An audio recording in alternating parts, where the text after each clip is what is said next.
Good morning friends, very good morning. कोशिका के lecture number 2 में आप सभी का फिर से स्वागत है। लेक्चर नंबर 1 में हमने सेल के खोज के बारे में, कैसे खोज हुई थी, कोशिका का नाम कैसे पड़ा, सबसे पहले कोशिका को किसने देखा, इन सब के बारे में बात की थी।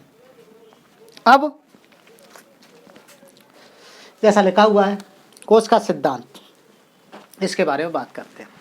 तो स्टूडेंट्स, देरी न करते हुए, आपको पता है my name is S Rajput, Somjeet Singh Rajput. कुछ खा लिया है ऐसा लग रहा है, हिचकी आ रही हैं, है ना। 10 सेकंड थोड़ा वेट करो।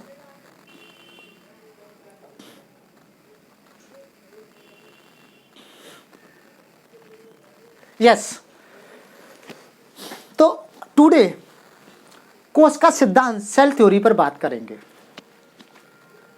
किसने दिया था, क्यों दिया था, क्या काम था इसका, इन सब के बारे में आज बात करेंगे। तो फर्स्ट लेक्चर में हमने पढ़ा दिया था, अगर किसी ने नहीं देखा है तो उस फर्स्ट लेक्चर को देख करके ही आए, क्रम से देखें, अच्छे से नोट्स बनाएं। यहाँ से एक भी एग्जाम में क्वेश्चन बाहर नहीं जाने वाला है, बहुत डीपली पढ़ाएंगे, ठीक है। मेरे पास वीडियो में क्वालिटी वैसे है, इतनी नहीं है जैसे ये मेरे पास डिजिटल बोर्ड है नहीं, बट जो साधना रखनी पड़ेगी आपको टीचर के प्रति, और उसी साधना से आपकी नैया पार हो जाएगी। तो मेरे पर विश्वास करो और यहाँ से सेल के बारे में पढ़ो और अपने एग्जाम में जाकर के चांद लगा दो, 4 चांद लगा दो। तो स्टार्ट करते मेरे चांद के टुकड़े हो, कोशिका सिद्धांत। तो सबसे पहले मैंने इसको बात करते हुए, तो सबसे पहले मैंने बताया था कोशिका के बारे में। किसके बारे में? कोशिका के बारे में, सेल के बारे में। क्या बताया था? देखो भाई, कोशिका में खोज किसने की थी? रॉबर्ट हुक ने। रॉबर्ट हुक ने कब की थी? 1665 में की थी। कैसी कोशिका थी ये? मृत कोशिका थी। कैसी कोशिका थी? मृत कोशिका। किसमें की थी? पेड़ की छाल या कोरक पर, ठीक है भाई। इतनी बात हो गई। अब बात करते हैं जीवित कोशिका की खोज किसने की थी? जीवित कोशिका की खोज किसने की थी? एंटोनी लीवनहॉक ने। एंटोनी लीवनहॉक ने जीवित कोशिका की खोज की थी। मृत कोशिका की खोज किसने की? रॉबर्ट हुक ने खोज की थी। अच्छा, बात करें किस में खोज की थी इसने? शुक्राणु में खोज की थी। किस में खोज की थी? शुक्राणु में खोज की थी। इस एंटोनी लीवनहॉक ने माइकोप्लाज्मा की खोज की। किसकी खोज की थी? माइकोप्लाज्मा की खोज की थी। माइकोप्लाज्मा को पादप जगत का जोकर कहते हैं। क्या कहते हैं? जोकर कहते हैं। इसमें सेल वॉल, कोशिका भित्ति नहीं पाई जाती है इसमें। इसको क्या और कहते हैं? ये सबसे छोटी कोशिका है। माइकोप्लाज्मा संसार की सबसे छोटी कोशिका है, सबसे छोटी सेल है, ठीक है भाई। यहाँ तक समझ गए बात है। माइकोप्लाज्मा संसार की सबसे छोटी सेल है। तो सबसे बड़ी सेल कौन सी है? सबसे बड़ी सेल है अंडा। वो भी किसका अंडा? शुतुरमुर्ग का अंडा। किसका अंडा? शुतुरमुर्ग का अंडा। समझ गए बात है। चलो और थोड़ा सा जल्दी बताते हैं। इतनी समझ गए बात को, लिखते जाना, बहुत अच्छी सी बात है। अच्छी है। और बात करते हैं मानव प्रजनन की।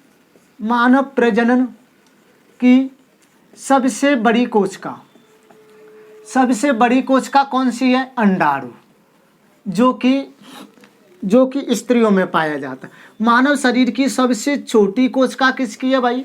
मानव शरीर की सबसे छोटी कोशिका है शुक्राणु। क्या है? शुक्राणु, ठीक है बात। इतनी बात समझ गए। और मैंने सूक्ष्मदर्शी से किसने देखा था, ये सारी बातें मैंने यहाँ पर बता चुका हूँ मैं पहले, ठीक है भाई। और चलो और बात करते हैं। क्या बात करेंगे?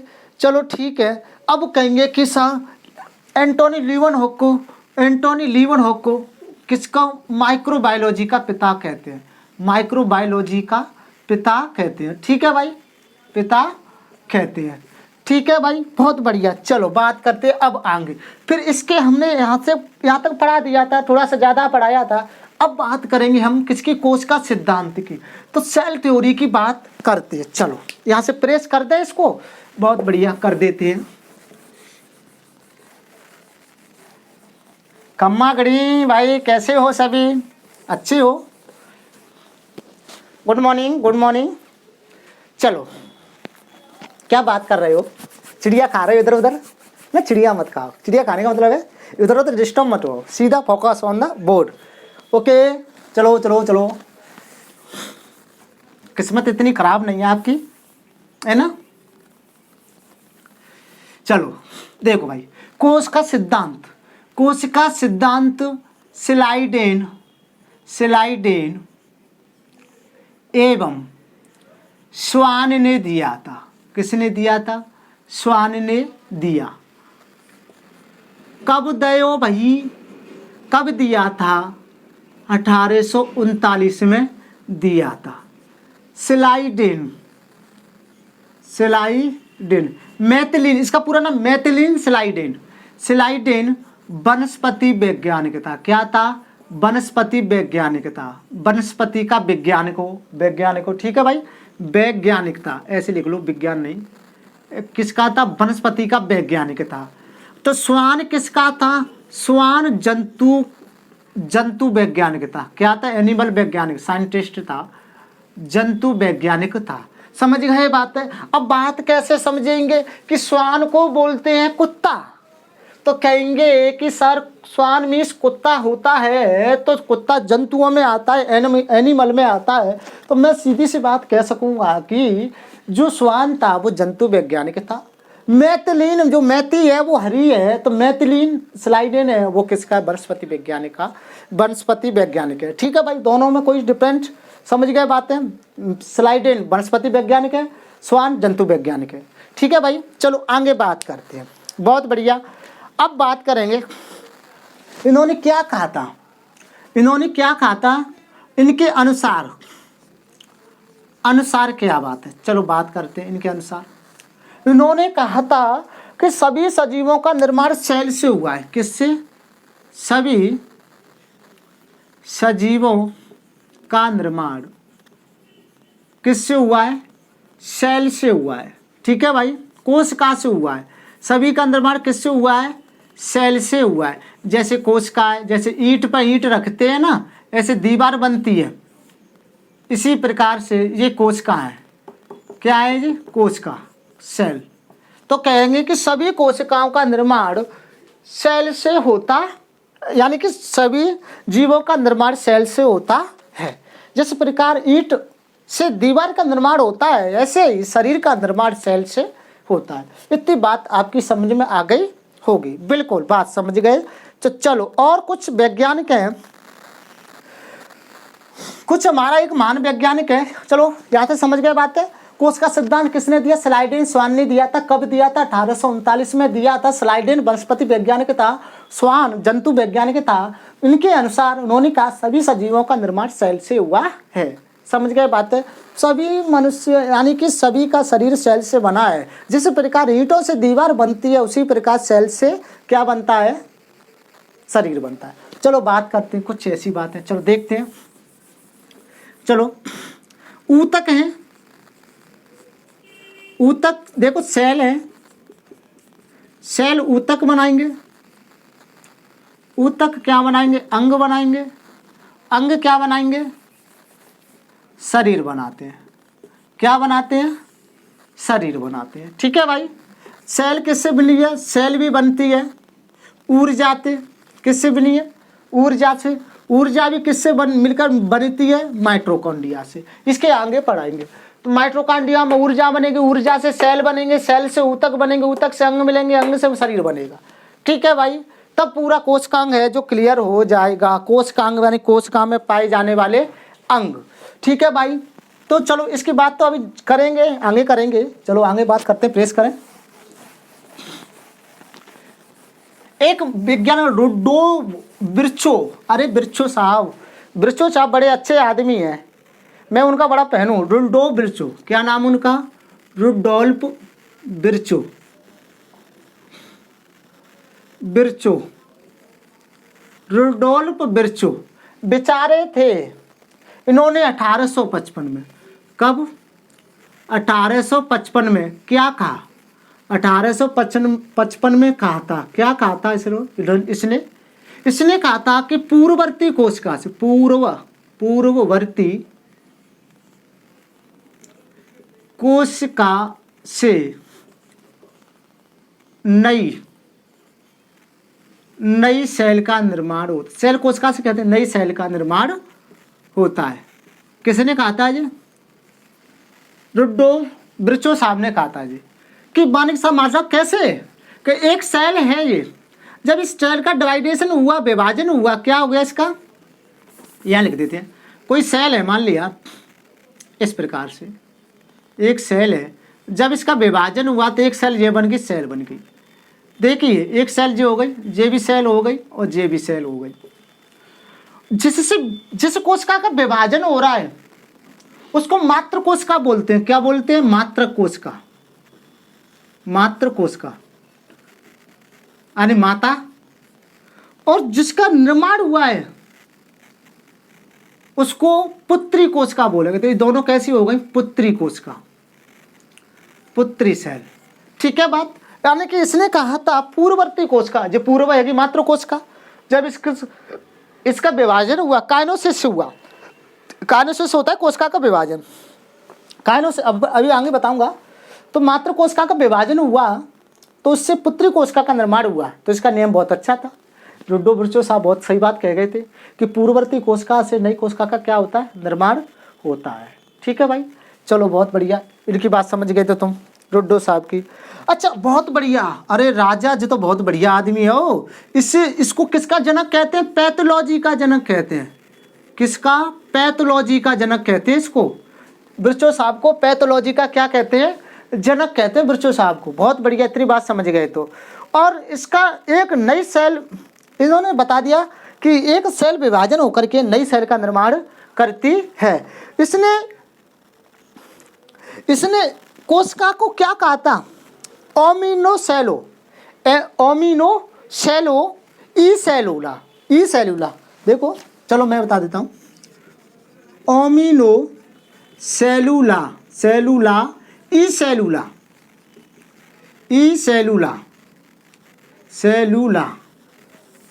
कोशिका से क्या कहा था? ओमिनोसेलुला ई सेलुला। अच्छा बड़ी कोशिका हो गई, इसने सबसे पहले कोशिका का यही नाम दिया था, ओमिनोसेलुला ई सेलुला। बट इतना ज़्यादा बड़ा नाम था तो लगा लोगों को, साइंटिस्टों को ज़्यादा बड़ा नाम है, चलो इसका नाम सीधा सेल ही कर दो। तो रॉबर्ट कोच साहब आए, उन्होंने कहा साहब सेल ही कहो, इसने ये नाम दिया, चलो अच्छा नहीं है ना। तो इसने जो 1855 में कहा था वो तो 1665 में कह गया। कौन?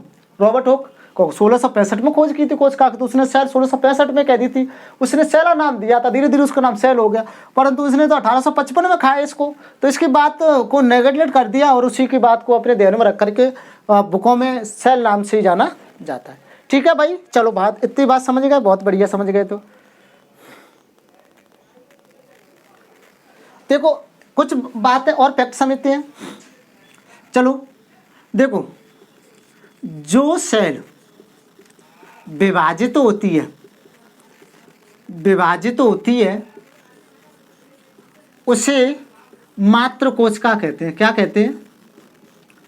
मात्र कोशिका कहते हैं, मात्र सेल कहते हैं। ठीक है भाई, जो सेल विभाजित हुई है, जो सेल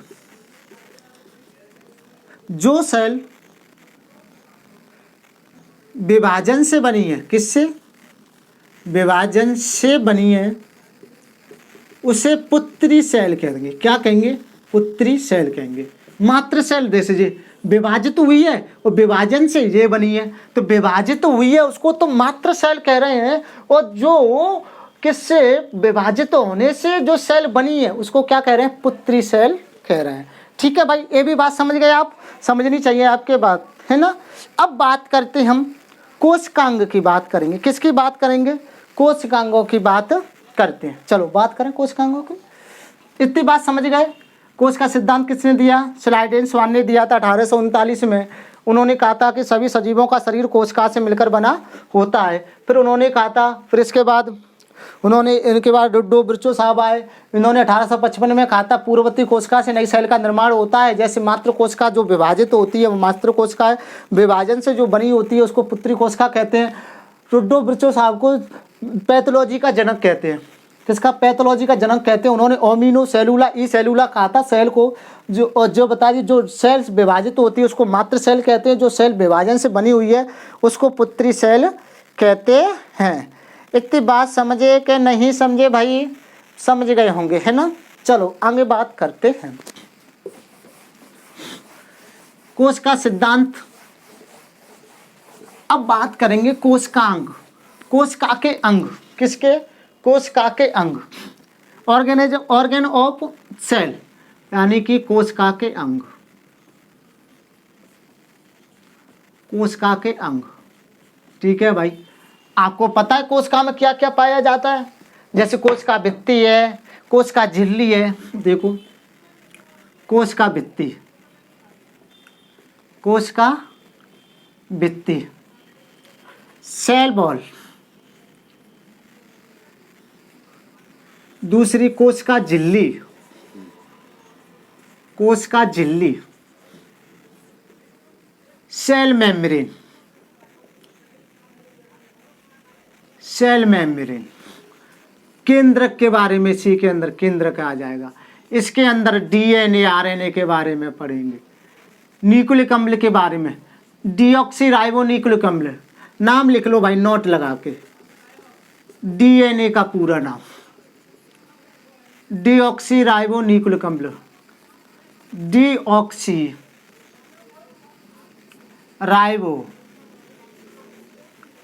न्यूक्लिक अम्ल। ठीक है भाई।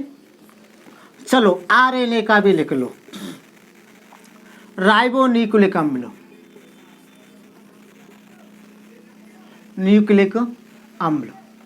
ठीक है भाई, इतनी बात समझ गए आप। अच्छा, और भी हैं इसके बारे में, कोशिका केंद्रक के बारे में और भी बहुत सारे अंग हैं जिनके बारे में हम धीरे धीरे क्या करेंगे, बात करेंगे।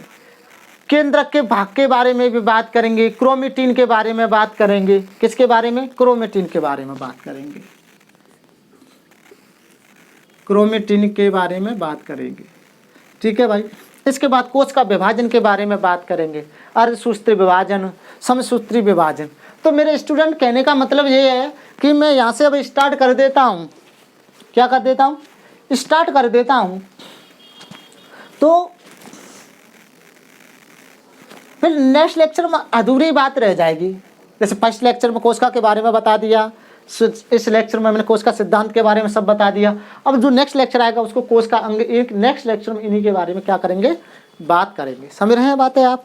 अच्छा, एक बात और बता दूं, संख्या के आधार पर कोशिका दो प्रकार की होती है, एक कोशिकीय और बहुकोशिकीय। ऐसे जीव जिनमें एक से अधिक कोशिकाएं पाई जाती है उनको बहुकोशिकीय कोशिका कहते हैं। ऐसे जीव जिनमें एक ही प्रकार की कोशिका, यानी कि एक ही प्रकार की कोशिका पाई जाती है उनको एक कोशिकीय जीव कहते हैं।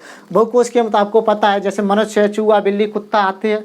एक कोशिकीय में पता है तुमको, यूगोलिन आए, पैरामीशियम में अमीबा है। अमीबा को यानी कि संसार का अमर प्राणी कहा गया। क्यों अमर प्राणी क्यों कहा गया? देखो जी, अमीबा ऐसे स्ट्रक्चर किसकी है? ये अमीबा है। जब इस अमीबा का कूट पार्ट इसमें बन जाते हैं तो धीरे धीरे अमीबा अपने आप में कूट पार्ट सा बना देगा। अब ये अमीबा में से पार्ट अलग हो गया, ये वाला पार्ट अलग हो जाएगा। तो अब यही अमीबा आगे जाकर के फिर विभाजित तो हो जाएगा आगे दो पार्टों में।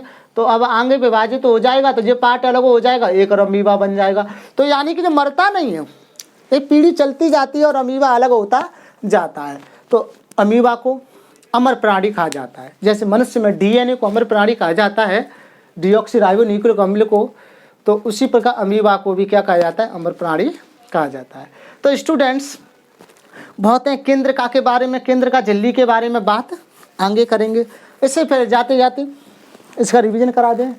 कोशिका की खोज रॉबर्ट हुक ने 1665 में जीवित कोशिका की लीवन हॉक ने की थी। माइक्रोबायोलॉजी के पिता किसको कहते हैं? लीवन हॉक को कहते हैं। रुड्डो ब्रिचो ने 1855 में पूर्ववर्ती कोशिका से नई कोशिका का निर्माण होता है ये बताया। कोशिका सिद्धांत 1839 में स्वान एंड स्लाइडेन ने दिया था। इसके साथ ही साथ रुड्डो ब्रिचो को पैथोलॉजी का पिता कहते हैं। समझ गए बातें? बायोलॉजी के पिता अरस्तु को कहते हैं। वनस्पति विज्ञान के पिता त्रियोक्राप्टस को कहते हैं। ये तो लिखा ही नहीं है, लिख लो इसको भी बात को। जीव विज्ञान के पिता, जीव विज्ञान के पिता अरस्तु साहब है। हर एक चीज में आ जाए, दार्शनिक था एक अरस्तु, और दार्शनिक तो हर एक चीज में अपनी टांग अड़ाए देवे, हर चीज में। इसको साइकोलॉजी में इसको देख लो, केमिस्ट्री में इसको देख लो, जूलॉजी में, बॉटनी में, फिजिक्स में, किसी में इसको देख लो, सामाजिक में तो इसको देख लो, है ना। क्यों? दार्शनिक सभी सब्जेक्टों में भाग ले सकता है, तो इसलिए अरस्तु साहब सब सब्जेक्टों में आते हैं, है ना। बहुत अच्छा ज्ञानी था इसलिए, है ना। अब वनस्पति विज्ञान के जनक, वनस्पति विज्ञान के जनक कौन है? के पिता या जनक एक ही बात है, फादर ऑफ बॉटनी, जनक। ये थ्रियोक्राप्टस साहब, थ्रियोक्राप्टस, इसका नाम ही ऐसा है, थ्रियोक्राप्टस। ठीक है भाई, तो इतनी बात समझ गए आप? बहुत बढ़िया समझ गए। तो स्वस्थ रहो, मस्त रहो, व्यस्त रहो, पढ़ते रहो, all the best. Next lecture में, थर्ड लेक्चर में फिर मिलते हैं, कोशिका के अंगों के बारे में बात करेंगे। ठीक है भाई।